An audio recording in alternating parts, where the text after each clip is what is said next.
আমায় একটু জায়গা দাও মা, তোমার মন্দিরে বসি, মা গো তোমার মন্দিরে বসে। হরে কৃষ্ণ হরে কৃষ্ণ।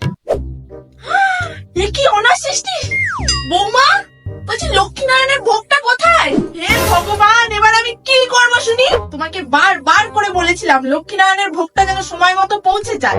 আমারই ভুল হয়েছে তোমাকে সব দায়িত্ব দিয়ে, এর থেকে ভালো আমি করে নিতাম। ভালো লাগে না। যাই লক্ষ্মীনারায়ণের ভোগটা বানিয়ে নিয়ে আসি। হরি হরি। বৌমা, তুমি বাসি কাপড় পরে ঠাকুর ঘরে ঢুকে পড়লে? হায় হায় হায়, সব অশুদ্ধ হয়ে গেল, অশুদ্ধ হয়ে গেল। দেখি গঙ্গা জলটা ছিটিয়ে দিই। হরে কৃষ্ণ হরে কৃষ্ণ হরে কৃষ্ণ হরে কৃষ্ণ। ভগবান, ওরা অবুঝ, ওদের তুমি ক্ষমা করে দাও মা, ক্ষমা করে দাও, ক্ষমা করে দাও। যা যা যা যা, ওই এটো হাতটা আমার গায়ে ঠেকালে তুমি। এবার আমি কি করবো শুনি? তোমার কি কোনো জ্ঞান বুদ্ধি নেই গো? ভগবান, এদের তুমি একটু জ্ঞান বুদ্ধি দাও। হ্যাঁ, জ্ঞান বুদ্ধি দাও। অবুঝ মানুষ সব। যাই আবার চান করে আসি। হরি হরি হরি হরি হরি হরি। এত বড় ধিরিঙ্গি মেয়ে হয়েছো, শাড়ি পরতে পারো না? পটলদের বাড়ির বৌমা তোমার থেকে কত ছোট, তাও কত সুন্দর করে শাড়ি পরতে পারে, আর তুমি পারো না? বলি তাদেরও বৌমা আছে, আর আমার বৌমা। বৌমা, এঁচড়টা একটু কেটে দাও তো। কি, তুমি পারো না?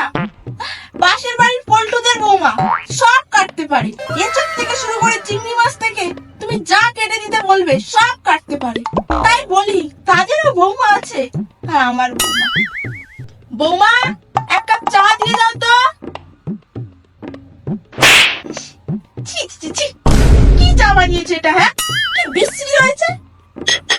সেদিন ঘন্টুদের বাড়ি গিয়েছিলাম, তা ঘন্টুর বউ এত ভালো চা বানিয়েছে কি বলবো, এখনো জিভে লেগে আছে।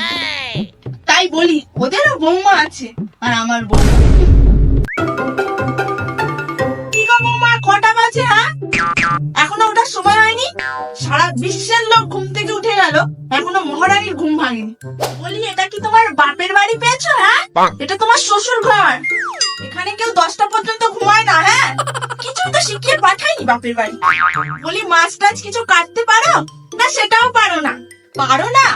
বাহ বাহ বাহ বাহ, খুব ভালো কথা। তা কি শিখিয়েছে শুনি? হ্যাঁ, কি শিখিয়েছে? কিছুই তো শেখায়নি, সজ্জা আমার মাথার উপর চাপিয়ে দিয়ে চলে গেছে। ছেলে যে আমার কি এনেছে একটা ভগবান জানি। এটা তোমার বাপের বাড়ি পাওনি বাছা, এটা তোমার শ্বশুর বাড়ি। এখানে সবার মন জয় করে চলতে হবে, এখানে তোমার ইচ্ছে মতো কিছু হবে না, বুঝলে? থাক থাক, অনেক হয়েছে। ওই তো ফিনফিনে গামছার মতো একটা শাড়ি দিয়েছিল, মশা মাছিও গলে চলে যাচ্ছে, দুদিনও পরতে পারিনি। আর তোমার বাপের বাড়ির লোক কিভাবে কুটুম্বিতা করতে হয় জানে? চললেই তো ওখানে। ওই তো বিয়েতে একটা ফিনফিনে গলার চেন দিয়েছিল, দেখলে মনে হবে এক্ষুনি কেটে পড়ে যাবে। তার আবার কত কথা। ওই দেখো আবার মুখে মুখে চোপা, এটাই তো শিখিয়েছে, দেখছি তো তাই, আর তো কিছু শেখায়নি।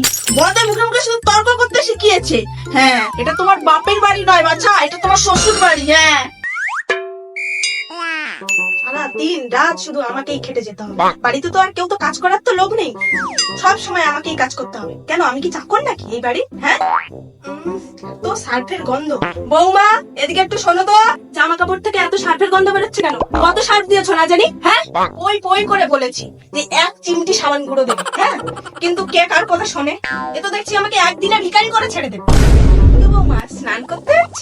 ভালো কথা, স্নান করতে যাও, কিন্তু বাথরুমে গিয়ে যেন বেশি জল নষ্ট করবে না। শোনো বৌমা, হাফ বালতি জলে স্নান করে বেরিয়ে আসবে, তবে গা ভিজুক আর না ভিজুক অত আমার দেখার দরকার নেই, ঠিক আছে? আর প্রতিদিন প্রতিদিন যে স্নান করতে হবে এর কোনো মানে নেই।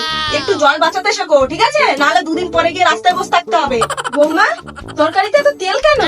কতবার করে বলবো তোমাকে, হ্যাঁ, যে 1 ছিপি তেলে রান্না করবে? আমাদের সময় 1 ফোঁটা তেলে 4-5টা করে তরকারি হবে। আর তুমি তো দেখছি আমাকে একেবারে ধ্বংস করেই ছেড়ে দেবে। একটু বাঁচিয়ে সাজিয়ে রাখার চেষ্টা করো, নাহলে 2 দিন পরে তো পথে বসতে হবে নাকি? হ্যাঁ,